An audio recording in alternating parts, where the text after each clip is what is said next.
அருட்பெருஞ்சோதி அருட்பெருஞ்சோதி தனிப்பெரும் கருணை அருட்பெருஞ்சோதி எல்லா உயிர்களும் இன்புற்று வாழ்க. வள்ளல் மலரடி வாழ்க வாழ்க.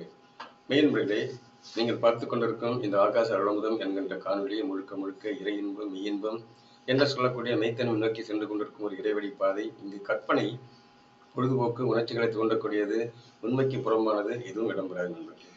சரியா? நிகழ்ச்சிக்கு செல்வதற்கு முன்னால் சிறிய வேண்டுகோள். இதுவரை சப்ஸ்கிரைப் செய்யவில்லை என்றால் சப்ஸ்கிரைப் செய்யும்படி கேட்டுக்கொண்டு, இன்னொரு வேண்டுகோள், முடிந்தவரை இறுதி வரை பாருங்கள், ஒரு லைக் போட்டு விடுங்கள். போட்டு விடுகிற நம்பிக்கையோடு நிகழ்ச்சிக்கு செல்கிறேன். நண்பர்களே, இந்த நிகழ்ச்சியில் நாம் காண இருப்பது ஒரு முக்கியமான தகவல். 3 குணங்கள், இது சம்பந்தப்பட்ட உணவுகள். இந்த கருத்து என்னுடைய சொந்த கருத்து அல்ல, சித்தர் பெருமக்கள் கூறியவற்றை நான் கூறுகிறேன். உணவு முறையை பொறுத்தவரை 100 விழுக்காடு உங்களுடைய சொந்த விருப்பம். தயவு செய்து நான் அதில் குறுக்கிட விரும்பவில்லை. எனவே இங்கு சொல்லக்கூடிய கருத்துக்களை ஏற்பதும் ஏற்காமல் இருப்பதும் உங்களுடைய சொந்த விருப்பமே நண்பர்களே. இதை புரிந்து கொள்ளுங்கள். சரியா? எனவே இந்த 3 குணங்கள் என்ன, அதை பற்றிய விளக்கம், அதற்கான உணவு என்ன, அவ்வளவுதான். இதை நீங்க தெரிந்து தேர்ந்தெடுப்பதும் தேர்ந்தெடுக்காததும் உங்களுடைய சொந்த விருப்பம். சரியா? இறைநிலையோடு இணைய வேண்டும் என்றால் என்ன செய்ய வேண்டும், அல்லது சாதாரணமாக வாழ்ந்துவிட்டு சென்று விட வேண்டுமானால் என்ன செய்ய வேண்டும், இதற்கான விளக்கம்தான் சித்தர் பெருமக்கள் கூறியது. என்னுடைய சொந்த கருத்து அல்ல. சரியா? நான் அறிந்தவற்றை உங்களுக்கு விளக்குகிறேன், அவ்வளவுதான். இது ஒரு அறிவுரை அல்ல, இது ஒரு கலந்து உரையாடல். சரி, இந்த கலந்து உரையாடல் சொல்லுவோம். ஒரு குறுகிய நேரத்திலே முடித்துக் கொள்வோம். நாம் தினசரி என்ன செய்கிறோம், ஒரு 7 படிகளை கடந்து செல்கிறோம். நமக்கு தேவை ஏற்படுகிறது. அந்த தேவை ஏற்படும் போது அதற்கான முயற்சியை மேற்கொள்கிறோம். அதற்கான முயற்சியை மேற்கொள்ளும் போது அங்கே அனுபவம் என்கின்ற நிலை, அந்த அனுபவம் என்று சொல்லக்கூடிய நிலை கடந்து அடுத்து அனுபவம் வருகிறது. அந்த அனுபவம் என்ற நிலை கடந்து அடுத்து ஆராய்ச்சி வருகிறது. அந்த ஆராய்ச்சி நிலையிலே ஒரு தெளிவு பிறக்கிறது. அந்த தெளிவு நிலையிலே ஒரு முடிவு வருகிறது. சரியா? இந்த 7 படிகள் எந்த நிகழ்ச்சியாக இருந்தாலும் இந்த 7 படிகளை கடந்துதான் செல்ல வேண்டும். சரியா? இதை புரிந்து கொள்ளுங்கள். அது உணவாக இருந்தாலும் மற்ற எதுவாக இருந்தாலும் இந்த 7 படிகளை கடந்துதான் செல்ல வேண்டும். கடைசியில ஒரு முடிவுக்கு நாம் வருவோம். இந்த முடிவு தான் இங்கே நீங்கள் எடுத்துக்கொள்ள வேண்டியது. சரி, இப்பொழுது இந்த 3 குணங்கள் என்ன? அந்த 3 குணங்கள் முதல் குணம் சாத்வீகம், 2வது ரஜகுணம், 3வது தாமச, அதாவது உத்தம, மத்தியம, அதம. இது 3 குணங்கள் தான். இந்த 3 குணங்கள் எப்படி இருக்கிறது, அதற்கும் உணர்க்கும் சம்பந்தம் உண்டா என்றால் உண்டு என்கிறார்கள் சித்தர் பெருமக்கள். சரி, இந்த 3 குணங்களிலே முதல் குணம் சாத்வீகம் என்பது என்ன? சாத்வீகம் என்பது தெளிவான சிந்தனை, அமைதியான சூழ்நிலை, அதாவது ஒரு படபடப்பு அற்ற நிலை, புரியுதுங்களா? கோபமற்ற, சினம் கொள்ளாமை, இதுவெல்லாம் ஒரு சுருக்கமாக சொல்லிடுறேன். இதெல்லாம் முதல் நிலை. இப்போ அன்பு, கருணை, ஜீவ இரக்கம் கொண்ட நிலை முதல் நிலை. 2வது குணம் பார்த்தீங்கன்னா ரஜோகுணம் என்று சொல்லக்கூடிய மத்தியமம். இங்கு உணர்ச்சி வயப்பட்ட நிலை, கோபப்படுதல், அதாவது சினம் கொள்ளுதல், படபடப்பு, எதையுமே ஒரு தெளிவற்ற நிலை இருப்பது இங்கே கூறப்படுகிறது. 3வது நிலை தாமசம். தாமசம் என்பது சோம்பேறித்தனம், விழிப்பு நிலையற்ற நிலை, அப்புறம் எப்போதும் தூங்கிக் கொண்டிருக்கும் நிலை, ஒரு உறக்க நிலையில இருப்பது, இதுதான் தாமச குணம். ஒரு சோம்பேறித்தனம், இது தாமச குணம். சரி, இந்த 3 குணத்திற்கும் என்னென்ன உணவு ஏற்றது என்று சித்தர் பெருமக்கள் கூறுகிறார்கள் என்றால், நமது வள்ளல் பெருமான் அழகாக நித்திய கர்ம விதியிலே என்ன உணவை உட்கொள்ள வேண்டும், எப்பொழுது உணவு உட்கொள்ள வேண்டும் என்று தெளிவாக கூறியிருக்கிறார்கள். ஏனென்றால் இந்த உண்ணும் உணவு, அதாவது உணவு செரிப்பதற்குத்தான் அதிகமான எனர்ஜி, சக்தி விரயமாக செல்கிறது. அதாவது உணவு செரிப்பதற்கே நிறைய சக்தி தேவைப்பட்டால் மற்ற இயக்கங்கள் இருக்கு இல்லையா, நாம் சிந்திக்க வேண்டும், மற்ற நிகழ்ச்சிகள் இயங்கும் நிலை நிறைய இருக்கிறது. இந்த நிலைக்கு சக்தி குறைந்து விடுகிறது. அப்பொழுதுதான் நமக்கு சினம் வருகிறது. சரியா? இந்த உணவு எங்க இருக்கு, எந்த நிலை எங்க இருக்கிறது என்றால் முதல் நிலையிலே மிளகு, சீரகம், வெந்தயம், சீரக சம்பா அரிசி என்கிறார் வள்ளல் பெருமான். இந்த உணவை உண்ணும்போது நமக்கு சாத்வீக நிலை நிறைய ஏற்படுகிறது. பருப்பு, கீரைகள், நல்ல பழங்கள், இதை உண்ணும்போது அந்த குணத்திற்கு ஏற்ப இங்கு விளைகிறது. 2வது என்ன, உப்பு, புளி, காரம். இந்த உப்பு, புளி, காரம் நிறைய எடுக்கும்போது என்ன ஆகிறது, அங்கே அந்த காந்தத்தன்மை நமக்கு இழக்கிறது, சக்தி தன்மை இழக்கப்படுகிறது. உப்பு வந்து ரொம்ப ரொம்ப கெடுதல்னு சொல்றாங்க. உப்பை, புளியை, மிளகாய் என்று சொல்லக்கூடிய காரத்தை நாம் குறைத்து அளவோடு உண்ண வேண்டும். உண்ணும்போது இங்கே 2ஆம் நிலை. 3ஆம் நிலை என்ன ஆகுறதுன்னு பார்த்தீங்கன்னா, அங்கே வந்து பழைய சோறு, பழைய கஞ்சி, அப்புறம் வந்து எதையுமே சூடுபடுத்தி சாப்பிடுறது. இந்த மாதிரி நிலை வரும்பொழுது தான் இங்கே மந்த நிலை ஏற்படுகிறது.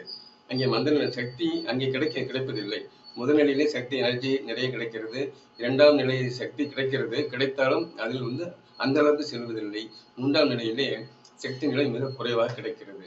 இதுதான் இந்த காந்த நிலைக்கும் நமது உடல் குணத்திற்கும் உள்ள ஒரு தொடர்பு. எனவே நமது குணங்கள் தெளிவாக இருக்க வேண்டும் என்றால் தெளிவான உணவை உண்ண வேண்டும். தெளிவான உணவை உண்ணும்போது நமக்கு தெளிவான சிந்தனை ஏற்படும். சரியா? இந்த தெளிவான சிந்தனை ஏற்படும் போது இப்போ அந்த சிந்தனை தான் நமக்கு முக்கியம். இறைவனோட அதான் நம்ம பிறந்தாச்சு. பிறந்து மனித பிறப்பு வந்து உச்சகட்ட பிறப்பு. இந்த உச்சகட்ட பிறப்பிலே பிறந்த நாம் இறை உணர்வை உணர வேண்டும் என்றால், இறை தொடர்பை பெற வேண்டும் என்றால், இறை கலப்பு பெற வேண்டும் என்றால் நாம் உண்ணக்கூடிய உணவு தெளிவாக இருக்க வேண்டும். மீண்டும் மீண்டும் சொல்கிறேன் நண்பர்களே, இது என்னுடைய சொந்த கருத்து அல்ல, சித்தர்கள் கூறிய கருத்து. இந்த உணவு முறையை ஏற்றுக்கொள்வதும் ஏற்றுக்கொள்ளாததும் உங்களுடைய சொந்த விருப்பம் 100 விழுக்காடு. யாரையும் நான் கட்டாயப்படுத்தவில்லை. நீங்கள் தெளிவாக சிந்தியுங்கள். உங்களுடைய நிலை என்னவோ அதை நீங்கள் எடுத்துக்கொள்ளுங்கள். நீங்கள் தான் தீர்மானிக்க வேண்டும். உங்கள் உணவை தீர்மானிக்க நான் யார்? நான் தீர்மானிக்கவில்லை. உணவு என்பது ஒவ்வொரு தனிப்பட்ட மனிதனின் சுதந்திர உணர்வு. இந்த உணர்வை நான் தலையிட விரும்பவில்லை.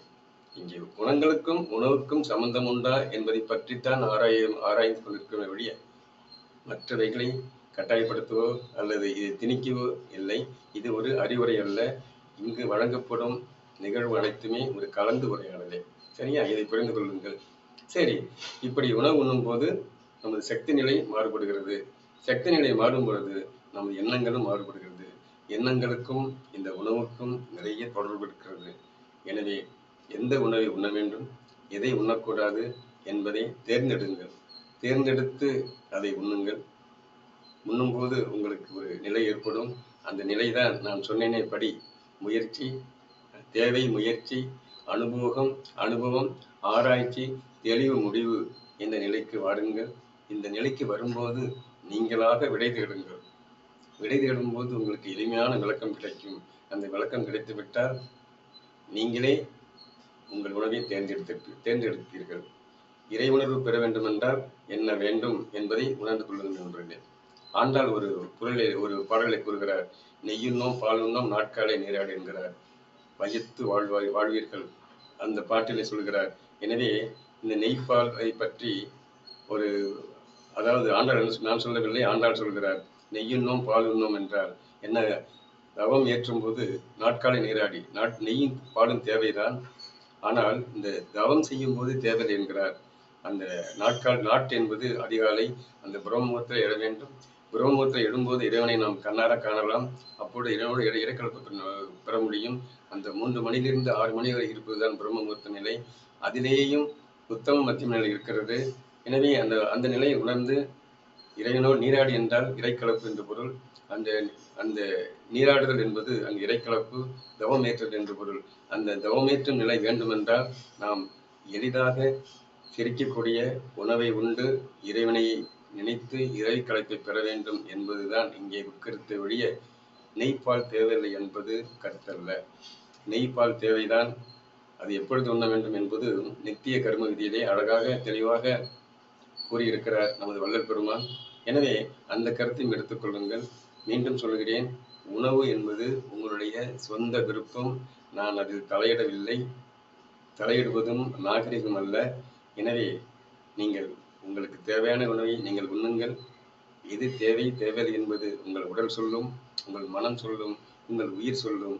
அந்த உயிர், மனம், உடல் என்ன சொல்கிறதோ அதற்கு ஏற்றாற்போல் உணவை உண்டு நீண்ட காலம் வாழ்ந்து இந்த உலகத்திலே, இந்த புவியிலே ஆனந்தத்தோடு மகிழ்ச்சியோடும் வாழுங்கள் என்று கூறி இந்த பதிவு நிறைவு செய்கிறேன். இந்த சாத்வீகன், ரஜோ, தாமச குணங்கள் எப்படி வருகிறது என்பதை ஓரளவு விளக்கிவிட்டேன். ஆனால் முழுவதும் விளக்கவில்லை. ஏன்னா இது பெரிய சப்ஜெக்ட். இந்த ப்ரீ சப்ஜெக்ட் செல்ல வேண்டும் என்றால் நிறைய நீண்ட நேரம் தேவைப்படும் நண்பர்களே. எனவே இதோடு இந்த நிகழ்வை நிறைவு செய்து கொள்கிறேன். மீண்டும் சந்திப்போம் நண்பர்களே. மீண்டும் மீண்டும் சொல்கிறேன், உணவு என்பது உங்களுடைய தனிப்பட்ட விருப்பம். என்னென்ன சரியா? அதை நீங்கள் புரிந்து கொள்ளுங்கள். தேவையான உணவை தேவையான நேரத்தில் எடுத்துக்கொள்ளுங்கள். புரிந்து கொண்டு உண்ணுங்கள் என்று கூறி இந்த நிகழ்ச்சியை நிறைவு செய்கிறேன். மீண்டும் சந்திப்போம் நண்பர்களே. சந்தித்துக் கொண்டே இருப்போம். வாருங்கள்.